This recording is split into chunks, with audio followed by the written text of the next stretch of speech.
Sebuah mobil terbakar di Jalan Dusun Saragan, Desa Banyurejo, Mertoyudan, Magelang, Jawa Tengah. Api menghanguskan seluruh mobil tepat di depan sebuah kios kelontong.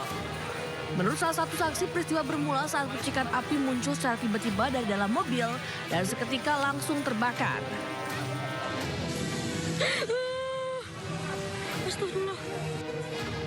Akibatnya 3 orang termasuk penumpang mengalami luka bakar. Di sini sedang ngatur parkir toh, tapi langsung melihat mobil sama orangnya kebakar.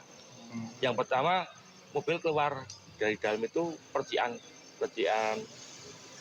api, terus orang dari dalam kios keluar itu udah langsung kebakar. Untuk tindakan kepolisian yang dilakukan, petugas melaksanakan evakuasi terhadap korban dan langsung membawa ke rumah sakit terdekat. Kemudian yang kedua, petugas melaksanakan koordinasi dengan instansi terkait, yaitu Damkar, untuk melakukan pemadaman terhadap tempat yang terbakar. Untuk memadamkan api, petugas pemadam kebakaran menerjunkan 4 unit mobil pemadam kebakaran. Dalam waktu 30 menit, api berhasil dipadamkan. Sementara penyebab kebakaran masih diselidiki polisi. Dari Magelang, Jawa Tengah, Puji Hartono, iNews melaporkan.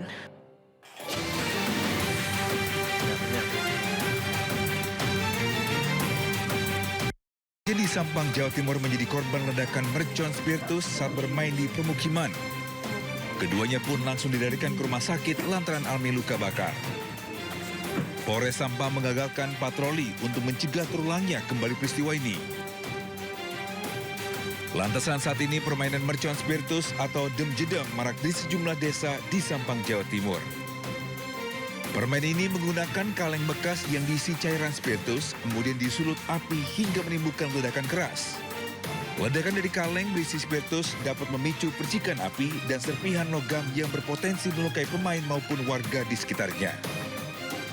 Tak hanya anak-anak, jajaran Polres Sampang juga menghimbau orang tua untuk mencegah anaknya bermain mercon spiritus.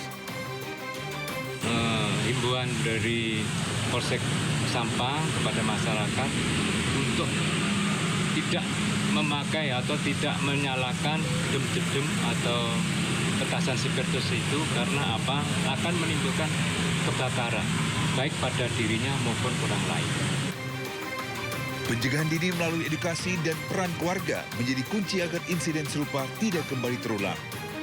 Dari Sampang, Jawa Timur, Fathur Rahman, iNews melaporkan. Akibat curah hujan yang cukup tinggi di kawasan lereng Gunung Merapi, Sungai Senowo di Magelang, Jawa Tengah diterjang banjir lahar dingin. Sejumlah fasilitas umum rusak, 1 orang meninggal dunia. Aliran Sungai Senowo Magelang meluap usai diterjang banjir lahar dingin Gunung Merapi. Beberapa warung rusak dan jembatan antar desa terputus akibat terendam lahar dingin. Dalam peristiwa ini 1 orang warga meninggal dunia, sementara 6 lainnya luka-luka. Sedangkan 4 orang jadi korban banjir lahar belum teridentifikasi. Tim gabungan dibantu relawan masih terus melakukan pencarian korban di alur Sungai Senowo. Banjir lahar hujan terjadi akibat curah hujan yang cukup tinggi di lereng Gunung Merapi. Pemerintah mengimbau warga agar tetap waspada dan segera mengungsi jika banjir lahar susulan terjadi. Ayo bubar! Pemirsa, 8 orang luka-luka usai kecelakaan beruntun melibatkan truk box di ruas eksit tol Bawen, Kabupaten Semarang, Jawa Tengah. Kecelakaan diduga akibat truk box gagal mengerem dan menabrak 8 motor serta 1 minibus.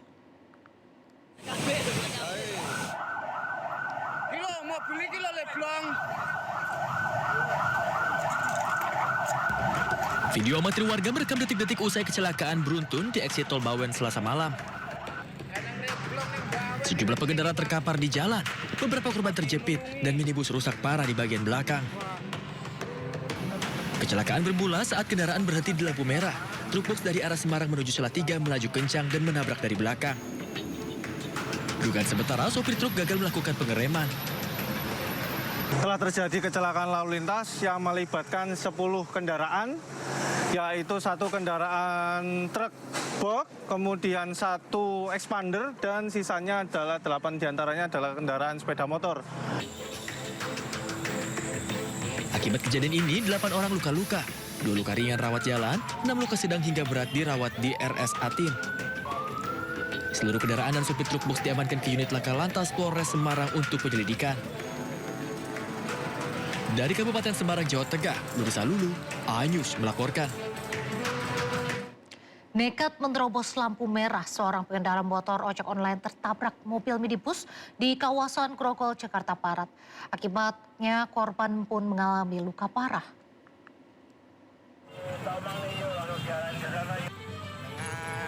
Sebuah mobil minibus yang melaju kencang menabrak seorang pengendara motor ojek online yang menerobos lampu merah di perempatan Grogol, Jakarta Barat.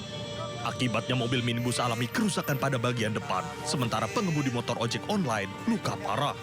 Petugas kepolisian bersama warga segera mengevakuasi korban ke rumah sakit. Lanjut yang dari arah Grogol itu lampu merah. Tiba-tiba motor mungkin ada buru-buru, mau langsung nyerobot lampu merah, putar balik arah ke Satria. Terimalah sama mobil kalian. Untuk korban tadi sempat kita buru-buru untuk menyelamatkan korban ya. Kita memberhentikan ambulan yang melintas, kita stop, kita paksa untuk bawa ke Rembang Solo Sumber Waras. Kini korban masih dirawat di Rumah Sakit Sumber Waras Jakarta dan kasusnya ditangani unit laka lantas Satuan Wilayah Jakarta Barat. Dari Jakarta, Miftahul Ghani melaporkan. Mobil minibus terbalik usai menabrak trotoar SPBU di Jalan Raya Sragen Ngawi di Sragen, Jawa Tengah. Akibatnya 7 orang terluka. Inilah detik-detik kecelakaan minibus yang melaju kencang hingga terbalik dan menabrak operator SPBU, dispenser, hingga pengendara motor yang sedang mengisi BBM di Duku Pedakan, Sragen. Minibus diduga hilang kendali saat menyalip dump truck hingga menabrak trotoar SPBU. Akibatnya 7 orang terluka dan harus dilarikan ke rumah sakit. Petugas laka lantas Polres Sragen melakukan olah TKP menyelidiki penyebab pasti kecelakaan.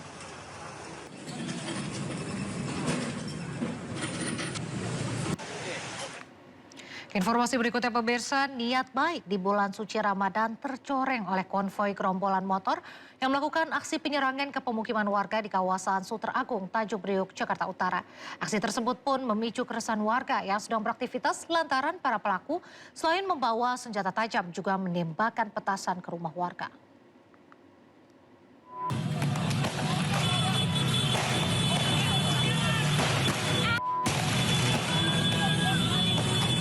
Di bulan Ramadan seharusnya diisi dengan kegiatan keagamaan, malah diisi dengan kegiatan yang mencoreng keislaman mereka dengan melakukan konvoi dengan sepeda motor.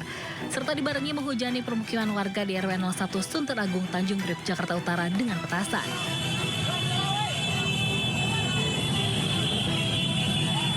Tentu saja peristiwa ini memicu kepanikan dan keresahan warga sekitar lantaran tengah beraktivitas mencari takjil di sore hari. Selain menembakkan petasan ke rumah warga, para gerombolan remaja itu bahkan membawa senjata tajam dan bendera saat berkonvoi melintas ke Jalan RM Marta Dinata dari arah JIS menuju Ancol. Namun demikian belum diketahui motif dibalik aksi penyerangan tersebut. Di sini kan itu ditutup. Saya berdiri di sini aja, mereka arahin, tapi pertikannya itu gini loh, sampai kena di pipi saya, tapi nyamping gitu. Begitu ini kan saya keluar, saya lihat apa, nah cucu saya di situ, di pintu sebelah situ lagi ngelongok. Nah, jadi saya tarik cucu saya dulu ke dalam. Mengantisipasi kejadian terulang, warga menutup portal di hari dan waktu tertentu dan berharap pihak kepolisian gencar melakukan patroli terhadap gerombolan remaja yang konvoi di bulan Ramadan ini. Selama 2 pekan Ramadan, Jakarta malah sering pecah tawuran, terutama di jam-jam jelang berbuka dan sahur. Tak hanya saling serang antar kelompok remaja, pelaku tawuran juga sengaja menyerang pemukiman warga dengan petasan.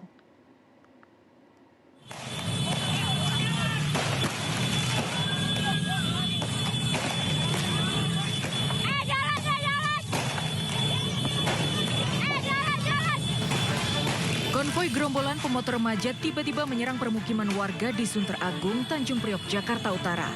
Puluhan remaja yang membawa senjata tajam sengaja melemparkan petasan saat melintas di Jalan RM Marta Dinata mengarah ke Ancol.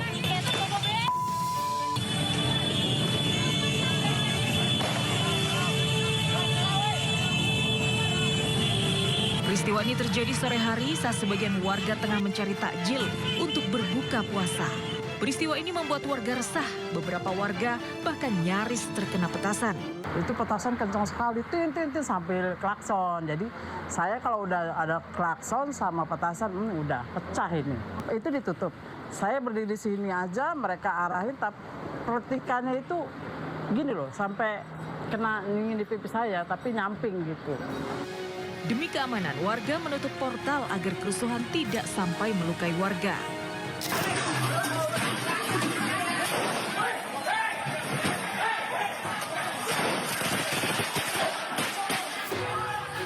Tak hanya di sore hari, tawuran juga kerap terjadi jelang waktu sahur. Tawuran dua kelompok remaja membawa kayu dan petasan terjadi saat membangunkan warga untuk sahur di Jalan Timbul, Kapuk, Cengkareng, Jakarta Barat. Warga berharap polisi rutin berpatroli untuk mencegah tawuran. Sebelumnya, Pemprov DKI Jakarta dan Polda Metro Jaya telah melarang sahur on the road atau konvoi apapun menjelang sahur. Meski bertujuan positif, tapi nyatanya aktivitas tersebut kerap berujung tawuran dan merugikan warga. Dari Jakarta, Tim Liputan iNews melaporkan. Viral diduga geng motor mengejar seorang remaja jelang sahur, kemudian menendang hingga tersungkur di kios bensin di Jember. Akibatnya korban tewas ketika di lokasi kejadian.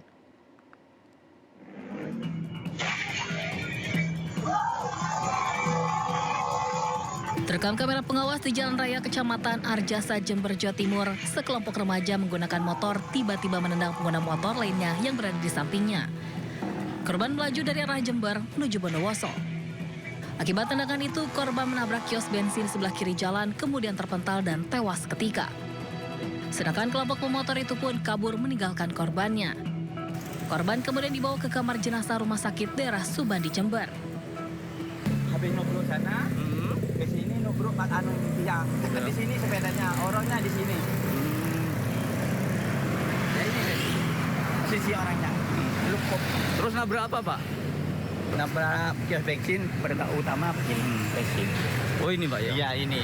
Habis ini ke sana, Pak. Kasus ini pun kini langsung ditangani jajaran kepolisian Resor Jember dengan mencari keberadaan pelakunya. Seorang bocah berusia 12 tahun ditemukan meninggal dunia di dalam rumahnya di Jalan Cipatat, Kabupaten Bandung Barat, Jawa Barat. Polisi menemukan tanda-tanda kekerasan pada tubuh korban.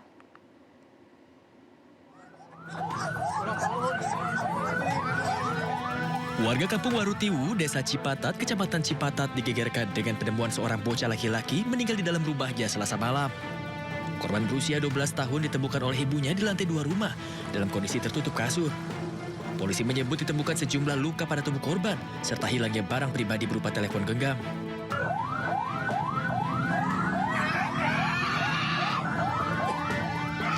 Usai tim Inafis Satreskrim Polres Cimahi menggelar olah tempat kejadian perkara, jasad korban dibawa ke Rumah Sakit Sartika Asi untuk diotopsi.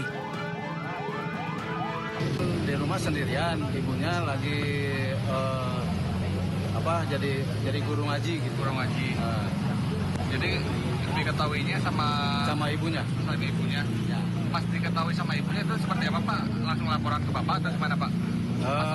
Dia nelpon dulu ke saudaranya yang datang ke rumah, Pak. Yang datang ke rumah saya. Dapat kita jelaskan bahwa hasil dari olah TKP tadi dengan tim Inafis ada sekitar 4 luka ya, di leher, kemudian di punggung, bagian besar banyak di sini. Ya, dan darah itu bersifat di sekitar TKP. Hingga saat ini Satreskrim Polres Cimahi bersama Polsek Cipatat masih melakukan penyelidikan intensif untuk mengungkap penyebab kematian korban. Polisi mengimbau masyarakat yang memiliki informasi terkait kasus ini agar segera melaporkan kepada petugas. Dari Kabupaten Bandung Barat, Jawa Barat, Yuwono, iNews melaporkan. Jasad pasangan suami istri korban pembunuhan ditemukan di dalam mobil di Padalarang, Bandung Barat. Polisi berhasil menangkap pelaku yang ternyata ingin mengambil mobil korban.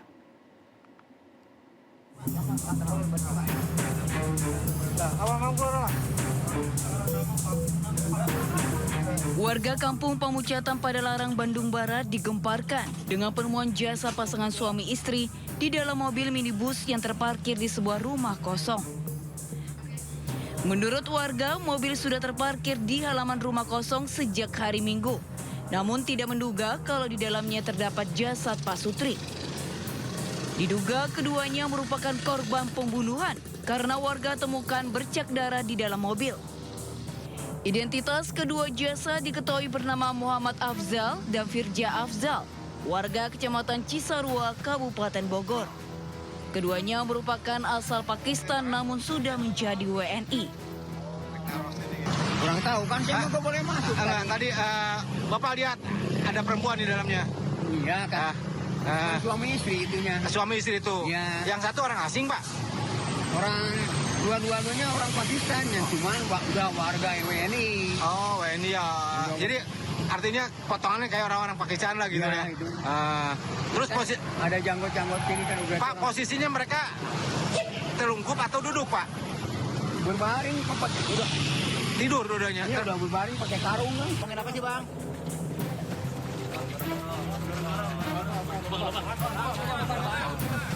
Tak kurang dari 24 jam, Satreskrim Polres Bogor dan jajarannya berhasil mengamankan seorang pria yang menjadi pelaku pembunuhan.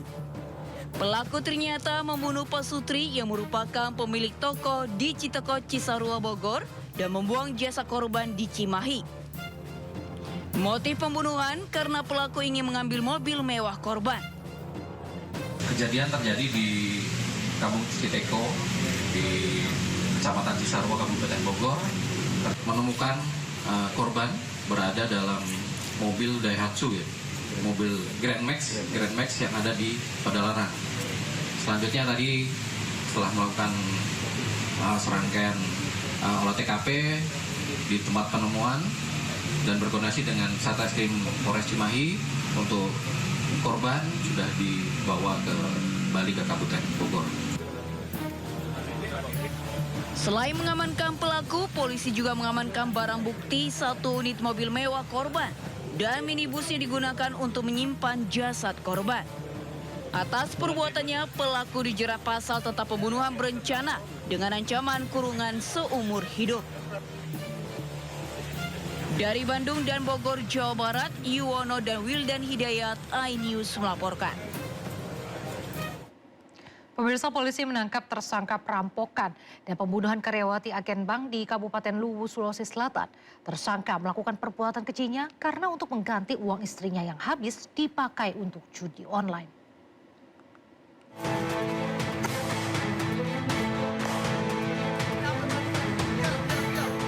Andreas Tandung, tersangka perampokan dan pembunuhan karyawati agen bank di Kabupaten Luwu, berhasil ditangkap setelah buron berhari-hari. Tersangka ditangkap tanpa perlawanan di sebuah rumah di Kabupaten Minahasa, Sulawesi Utara. Dari Sulawesi Utara, tersangka diterbangkan menuju Makassar dan langsung digiring menuju Mapolda Sulawesi Selatan. Dengan tangan di borgol, tersangka keluar dari Bandara Sultan Hasanuddin Makassar dengan dikawal ketat oleh petugas. Dari pengakuan terkuak motif tersangka melakukan pembunuhan. Tersangka ingin mengganti uang istrinya yang telah habis digunakan untuk bermain judi online. Tersangka mengaku awalnya tidak berniat menghabisi nyawa korban. Namun karena panik korban berteriak, tersangka pun menghantam kepala korban dengan batu hingga korban meninggal. Motif sebenarnya yang tersangka ini menggunakan uang istrinya untuk bermain judi online. Untuk mencari gantinya, dia melihat di briling sebenarnya tidak ada keinginan juga untuk menghabisi nyawa dari korban. Pembunuhan terjadi pada 18 Februari lalu, di mana tersangka merampok dan membunuh korban yang sedang menjaga kios agen bank seorang diri. Tersangka kemudian kabur ke Sulawesi Utara sambil membawa berangkas dengan uang senilai 13,4 juta rupiah. Untuk menghilangkan jejak, tersangka mengambil uang dan membuang berangkas ke sungai. Tersangka merupakan residivis kasus penganiayaan berat. Setidaknya tersangka sudah 2 kali menjalani hukuman penjara. Untuk mempertanggungjawabkan perbuatannya, tersangka terancam penjara seumur hidup. Dari Luwu dan Makassar, Sulawesi Selatan, Nasruddin Rubak dan Wahyu Ruslan, iNews melaporkan. Pemirsa, pelaku jambret spesialis perhiasan emas di Batam, Kepulauan Riau dibekuk polisi di kampung halamannya di Palembang, Sumatera Selatan. Modusnya, pelaku memepet emak-emak yang mengenakan perhiasan emas hingga korban terjatuh.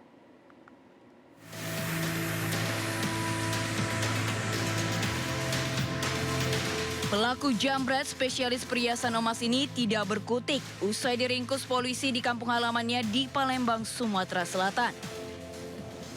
Diketahui dalam 1 bulan terakhir, pelaku ED telah beraksi 5 kali di beberapa wilayah di Batam, Kepulauan Riau. Korban incarannya adalah emak-emak yang mengenakan perhiasan emas. Setelah berhasil jambret, pelaku pulang ke kampung halaman dan menjual perhiasan emas curiannya. Polisi juga turut menyita uang tunai belasan juta rupiah hasil kejahatannya. Pelaku ini memang bukan masyarakat Batam, namun demikian masyarakat luar yang sengaja datang ke kota Batam ingin melaksanakan aksi kejahatan. Setelah melaksanakan aksi kejahatan, dia terbang kembali ke daerah asalnya dan melaksanakan kehidupan dengan hasil daripada kejahatannya, lalu kembali lagi ke Batam ketika sudah tidak ada uang lagi. Dia memepet daripada korban, mencari korban yang memakai gelang emas atau memakai perhiasan. Sebelumnya terekam CCTV, seorang ibu rumah tangga terluka akibat terjatuh dari motornya usai menjadi korban jambret di Jalan Raya Bengkong, Batam. Gelang emas seberat 20 gram yang dipakai korban lenyap di jambret pelaku. Kini polisi masih mendalami kasus penjambretan, termasuk penada emas curian tersebut. Polisi juga mengimbau agar masyarakat tidak menggunakan perhiasan yang mencolok hingga dapat mengundang kejahatan. Dari Batam, Kepulauan Riau, Gusti Yenosa, iNews melaporkan. Kita ke informasi berikutnya pemirsa, pencurian kendaraan bermotor di tempat ibadah makin marak terjadi dan membuat resah warga di Bangkalan, Jawa Timur. Bahkan dalam satu aksi curanmor, 2 sepeda motor sekaligus milik jemaah hilang di parkiran masjid.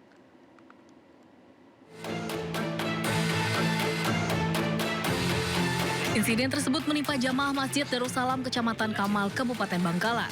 2 unit sepeda motor milik jamaah yang sedang melaksanakan ibadah di dalam masjid hilang dicuri dengan mudah oleh 2 orang pelaku.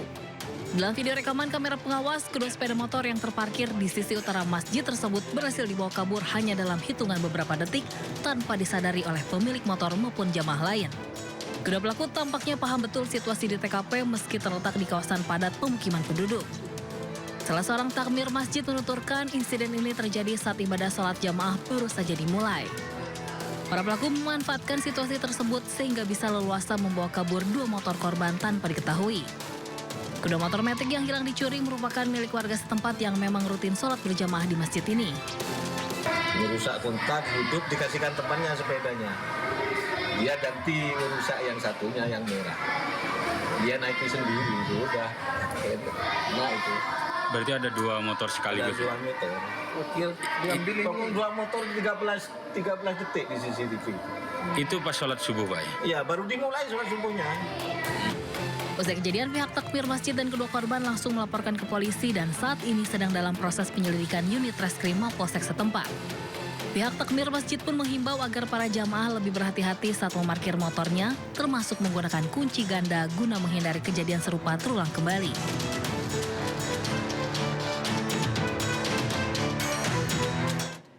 Pembobol ruko gadai di Depok, Jawa Barat kabur melalui atap yang dijebol saat digerebek polisi.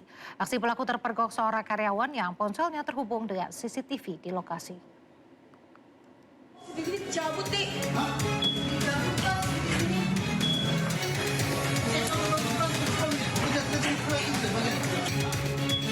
Polisi menggerebek ruko gadai di Depok setelah menerima laporan adanya aksi pencurian. Personel patroli Polres Metro Depok menyisir seluruh ruangan di ruko tersebut. Setelah dicek, pelaku sudah kabur diduga melalui atap di salah satu ruangan. Sebelumnya seorang karyawan memergoki pelaku melalui CCTV yang terhubung dengan ponselnya. Aksi pelaku di ruko gadai barang itu dilaporkan ke polisi. Ke atas katanya, ke atas pukulnya ke atas jalan. CCTV-nya udah ketang, CCTV udah diputusin sama malingnya. Katanya kelihatan kakinya, nggak tahu dari mana kelihatannya. Dia masuk lewat mana Bu katanya Bu malingnya Bu? Katanya dari situ tuh, dari pinggir. Belum diketahui kerugian yang dialami pihak ruko gadai dalam peristiwa tersebut. Kasus ini kini ditangani Satreskrim Polres Metro Depok. Di Depok, Jawa Barat, Yung Rizky melaporkan. Kita beralih ke informasi lainnya pemirsa, belasan pasangan mesum dan sejumlah PSK online di Kota Bengkulu terjaring razia justisi di bulan Ramadan. Petugas Satpol PP menyasar sejumlah kos-kosan dan rumah kontrakan yang dijadikan sarang prostitusi. Semuanya duduk diperiksa nih Pak. Meski di siang hari dan di bulan suci Ramadan, sejumlah pasangan bukan muhrim, maka remaja yang masih berstatus pelajar terjaring dalam razia penyakit masyarakat yang digelar oleh Satpol PP Kota Bengkulu. Petugas menyasar sejumlah kos-kosan dan rumah kontrakan yang dijadikan sarang prostitusi terselubung. Hasilnya petugas mendapati 14 orang pasangan bukan muhrim, di antaranya PSK online yang menyediakan jasa via aplikasi dan remaja di bawah umur yang berkumpul di dalam kamar. Sementara untuk pelajar dan remaja di bawah umur yang terjaring razia langsung diberikan sanksi bimbingan jasmani. Sementara untuk pelajar dan remaja di bawah umur yang terjaring razia langsung diberikan sanksi bimbingan jasmani.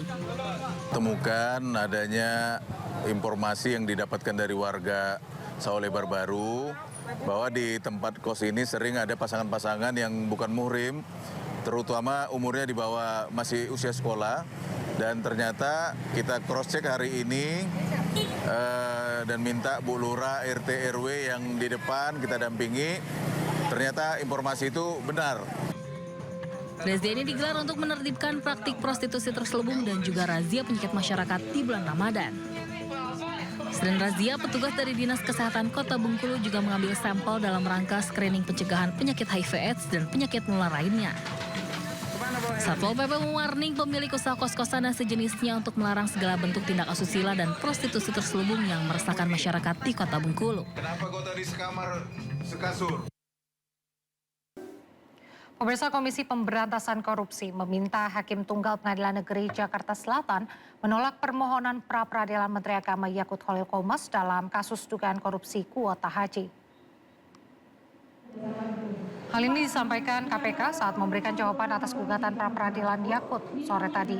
Dalam jawabannya, KPK menyebutkan penetapan Yakut sebagai tersangka dalam kasus kuota haji sudah sesuai prosedur hukum karena sudah memenuhi syarat minimal 2 alat bukti sah. Sementara itu, kuasa hukum Yakut menyatakan kliennya membantah dan tidak sepakat dengan jawaban yang disampaikan KPK.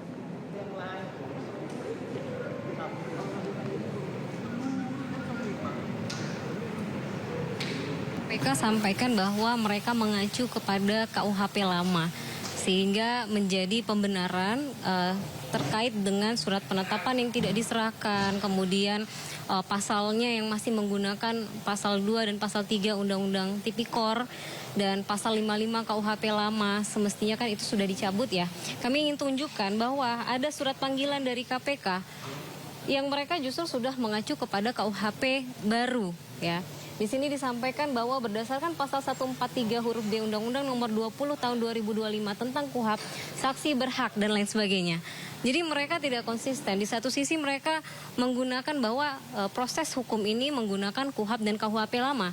Tetapi di sisi yang lain mereka menggunakan KUHP dan KUHP yang baru. Nah, kalau kita lihat di dalam surat pemberitahuan penetapan itu pun mereka mencantumkan secara jelas di dalam dasar penetapan ya. Di situ mereka sebutkan ada KUHP baru dan ada KUHP lama. Ada KUHP baru dan ada KUHP dan KUHP. Informasi selanjutnya pemirsa, KPK menetapkan Bupati Pekalongan Fadia Arafik sebagai tersangka usai terjaring dalam operasi tangkap tangan Selasa kemarin. Fadia Arafik ditetapkan sebagai tersangka atas dugaan korupsi pengadaan jasa outsourcing di lingkungan Pemkab Pekalongan.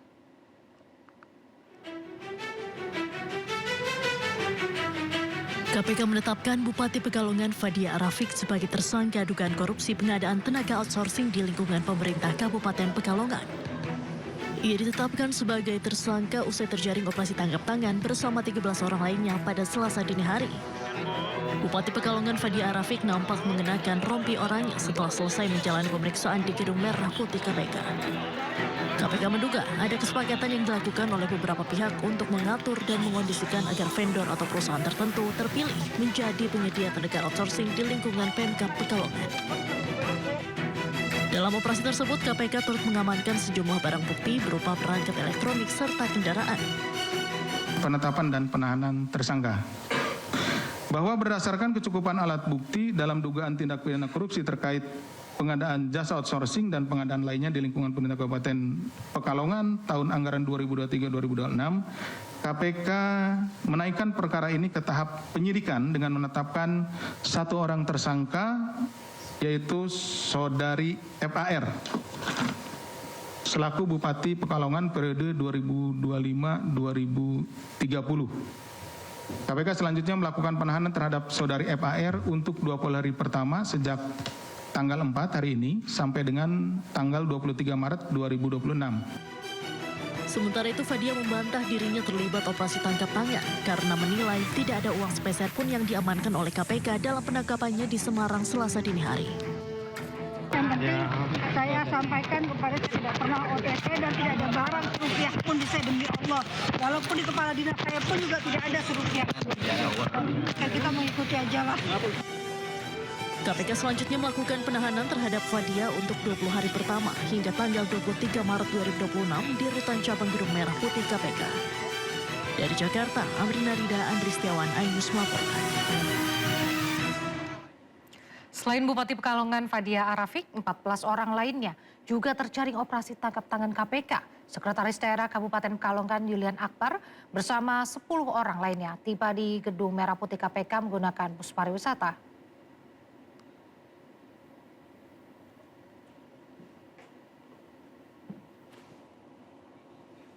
Sebanyak 11 orang yang diamankan KPK dibawa dari Pekalongan menuju Jakarta menggunakan bus pariwisata pada Selasa malam. Setelah tiba, mereka semua langsung memasuki Gedung Merah Putih KPK untuk menjalani pemeriksaan terkait dugaan kasus korupsi pengadaan jasa outsourcing di lingkungan Pemkab Pekalongan. Dalam kasus ini, 1 orang ditetapkan sebagai tersangka, yakni Bupati Pekalongan Fadia Arafik. Sebelumnya, operasi tangkap tangan tersebut total 14 orang ditangkap di Semarang dan Pekalongan.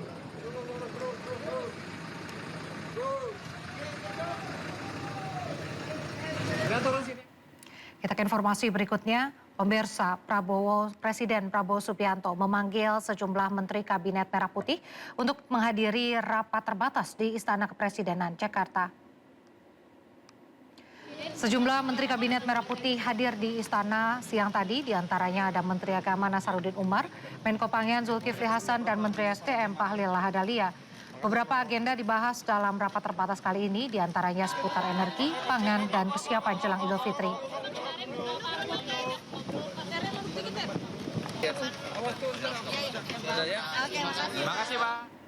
Sebelumnya Presiden Prabowo Subianto mengundang mantan Presiden dan Wakil Presiden ke Istana. Namun Presiden kelima Megawati Soekarno Putri tidak terlihat dalam pertemuan tersebut.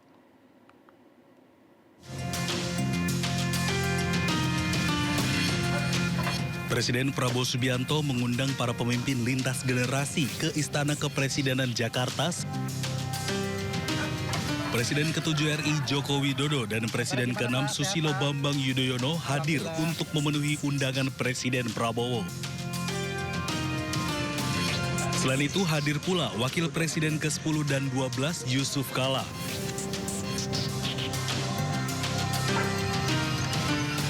Namun Presiden kelima Megawati Soekarno Putri tidak terlihat di istana. Menurut Sekretaris Kabinet Teddy Indrawijaya, pertemuan ini membahas sejumlah isu termasuk geopolitik. Selain mengundang Presiden dan Wakil Presiden terdahulu, hadir pula sejumlah Menteri Kabinet Merah Putih serta sejumlah ketua partai politik, termasuk anggota Kabinet Merah Putih.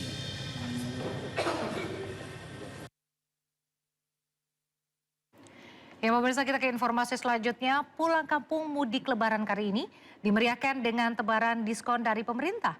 Salah satunya adalah diskon tarif tol sebesar 30% untuk puluhan jalan tol. Ruas tol mana saja? Berikut informasinya. Pemerintah memberikan diskon tarif tol sebesar 30% saat mudik dan balik lebaran pada tahun ini. Total 29 ruas tol di berbagai wilayah Indonesia mendapatkan potongan tarif untuk membantu masyarakat pulang kampung lebih hemat dan juga lancar. Diskon 30% ini berlaku pada periode utama arus mudik tanggal 15 hingga 16 Maret 2026 dan juga arus balik pada tanggal 26 hingga 27 Maret 2026. Tanggal berlaku diskon 30% berbeda di sejumlah jalan tol. Seperti di tol Tangerang Merak berlaku dari tanggal 12 dan 13 Maret untuk arus mudik. Potongan tarif tol juga berlaku untuk ruas tol Kayu Agung Palembang di Sumatera. Tol Cimanggis Cibitung juga diskon dari tanggal 21 dan 22 Maret 2026. Selain itu, sejumlah ruas strategis Trans Jawa juga masuk dalam daftar potongan tarif tol. Di antaranya Tol Jakarta Cikampek, Tol Cikampek Palimanan, hingga Tol Batang Semarang. Potongan tarif ini berlaku untuk perjalanan dengan pembayaran menggunakan uang elektronik. Karena itu, masyarakat diimbau agar memastikan saldo cukup sebelum memasuki tol. Dengan kebijakan ini diharapkan arus lalu lintas Lebaran lebih tersebar, perjalanan lebih efisien, dan beban biaya mudik masyarakat juga bisa berkurang. Tim Liputan iNews melaporkan. Amankan arus mudik Lebaran, Polri akan menggelar operasi ketupat 2026 mulai 13 hingga 26 Maret mendatang. Untuk membantu operasi, Polri juga mengerahkan Itli Drone.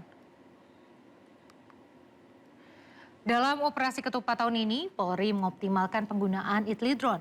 Teknologi drone akan digunakan untuk memantau titik rawan kepadatan di jalan tol, rest area, dan simpul lalu lintas yang sifatnya mobile. Itli Drone difokuskan untuk pemantauan dan deteksi dini guna mendukung pengambilan keputusan saat arus mudik berlangsung, seperti kontraflow, one way, atau alih arus. Operasi Ketupat 2026 digelar atas arahan Kapolri sebagai operasi kemanusiaan dengan tagline Mudik Aman, Warga Bahagia.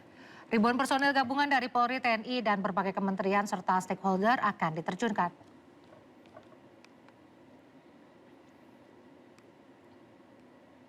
Lagi-lagi pajak. Pada tahun ini, tunjangan hari raya atau THR masih dikenakan pajak penghasilan pasal 21. Meskipun Serikat Buruh berulang kali menolak, pemerintah tetap akan memotong THR untuk kas negara.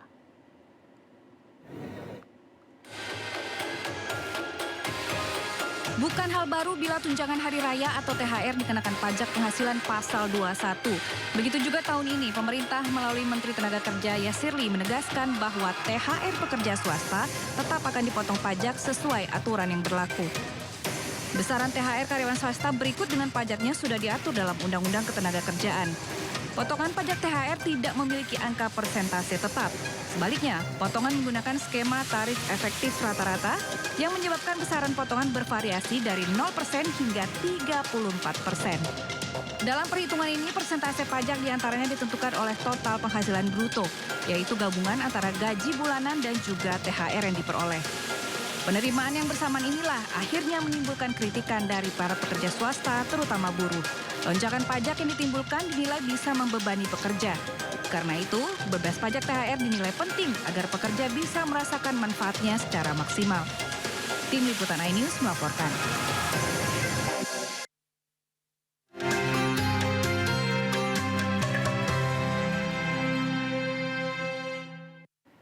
Menjelang Hari Raya Idul Fitri, pemerintah Desa Berjo, Kabupaten Karanganyar membagikan THR Rp500.000 pada warganya. THR dibagikan secara tunai kepada 1.446 kepala keluarga. Lanjut, Mbak, lanjut. 1.446 kepala keluarga di Desa Berjo, Kecamatan Ngargoyoso, Kabupaten Karanganyar, Jawa Tengah mendapatkan THR dari pemerintah desa. Setiap kepala keluarga mendapatkan Rp500.000 dengan syarat membawa undangan, KTP, dan KK. Program bantuan tersebut bersumber dari pendapatan asli desa, terutama dari bagi hasil BUMDes Alam Berjo. BUMDes tersebut mengelola sejumlah objek wisata, diantaranya air terjun Jumok dan Telaga Madirda. Selain THR, pemerintah Desa Berjo juga menyalurkan BLT atau bantuan langsung tunai kepada 275 keluarga sebesar Rp600.000 per tahun. Bantuan merupakan bentuk kepedulian pemerintah desa kepada warga, serta diharapkan mampu menjaga semangat kebersamaan demi kemajuan desa. Dari Solo, Jawa Tengah, Septiantoro, iNews melaporkan. Bulan suci Ramadan identik dengan aneka hidangan manis saat berbuka puasa. Di balik manisnya sajian berbuka ada perjuangan perajin gula aren yang tetap setia menjaga api tungku meski penjualan tak selalu meningkat di bulan suci Ramadan.